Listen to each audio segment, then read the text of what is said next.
আরে মোড় লাগা, এই মোড় লাগা।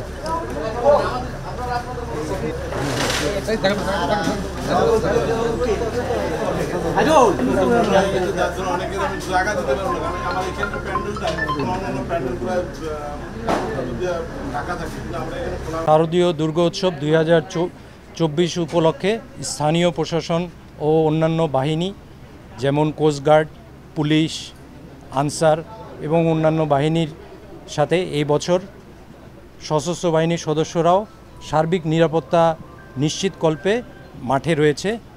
এরই ধারাবাহিকতায় ভোলা জেলায় 106টি পূজা মণ্ডপ এর নিরাপত্তার লক্ষ্যে নৌবাহিনীর সদস্যরা নিয়োজিত রয়েছেন এবং সার্বক্ষণিক টহল এবং গোয়েন্দা নজরদারির মাধ্যমে নিরাপত্তা নিশ্চিতের ব্যবস্থা করছেন।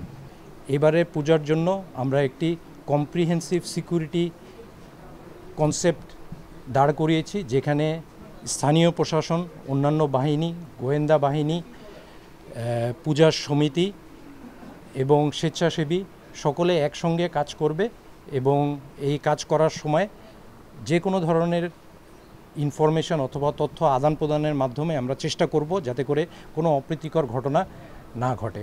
আমি আপনাদের সকলের মাধ্যমে সকলের সহযোগিতা কামনা করছি যাতে আমরা এই বছরের দুর্গাপূজা উৎসবটি অত্যন্ত সুষ্ঠু এবং আনন্দঘন পরিবেশের মাধ্যমে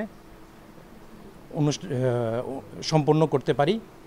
নৌবাহিনীর পক্ষ থেকে যে কোনো ধরনের সহযোগিতার জন্য আমরা তৎপর রয়েছি। আমি পূর্বেও বলেছি, আমাদের এখানে জনসংখ্যা, নৌ সদস্যদের জনসংখ্যা অথবা জনবল বৃদ্ধি করা হয়েছে এবং তারা সার্বক্ষণিক এই পূজা চলাকালীন সময় তৎপর থাকবে যে কোনো ধরনের অপ্রীতিকর ঘটনা যাতে রোধ করা যায়। আপনাদের